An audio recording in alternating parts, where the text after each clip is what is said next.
சரத்சந்திராவின் உண்மையான முகம் இதுதான்னு பூமி கண்டுபிடிச்சிட்டாங்க.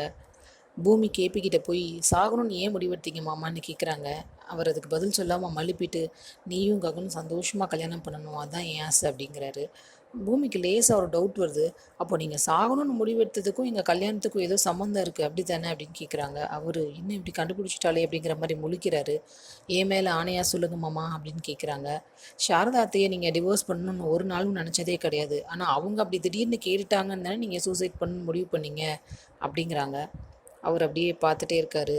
சொல்லுங்க மாமா அப்படின்னு சொல்கிறாங்க. நீ சொன்னது கரெக்டு தான். இந்த கல்யாணம் நடக்கணும் அப்படின்னா நான் சாரதாவை டிவோர்ஸ் பண்ணணும்னு கண்டிஷன் போட்டாங்க அப்படின்னு சொல்கிறாரு. யார் கண்டிஷன் போட்டாங்க? இந்த அபூர்வ சித்தி தானே அப்படின்னு கேட்குறாங்க.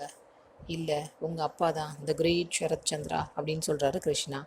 ஷாக் ஆகுறாங்க பூமி. என்ன சொல்கிறீங்க மாமா அப்படிங்கிறாங்க. நிஜம்தான் அப்படின்னு கேபி சொல்ல, இப்போவே போய் அவர்கிட்ட கேட்குறேன் அப்படின்னு இவங்க சொல்கிறாங்க.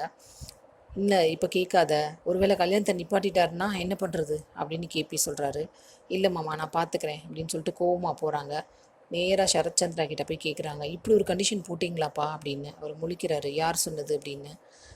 என் கழுத்தில் தாலி ஏறணும்னா சாரதாத்த கழுத்துலேருந்து தாலி இறங்கணும்னு ஏன்ப்பா கண்டிஷன் போட்டிங்க? நீங்கள் அப்படி சொல்லவே இல்லைன்னு போய் சொல்லி உங்களோட தரத்தை நீங்கள் குறைச்சிக்காதீங்கப்பா அப்படின்னு சொல்கிறாங்க. அவர் இப்போ தான் உண்மையை சொல்கிறாரு. இந்த ககனை தான் நீ கல்யாணம் பண்ணுமா? இந்த அப்பாக்காக நீ அந்த ககனை விட மாட்டியா? எனக்கு அவனை எப்போவுமே பிடிக்கவே பிடிக்காது அப்படின்னு சொல்கிறாரு. பூமி ஷாக் ஆகுறாங்க.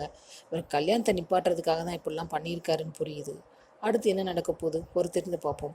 சீரியல் அப்டேட்ஸ்க்கு எங்கள் சேனலை சப்ஸ்கிரைப் பண்ணுங்கள். மீண்டும் அடுத்த அப்டேட்டில் சந்திப்போம்.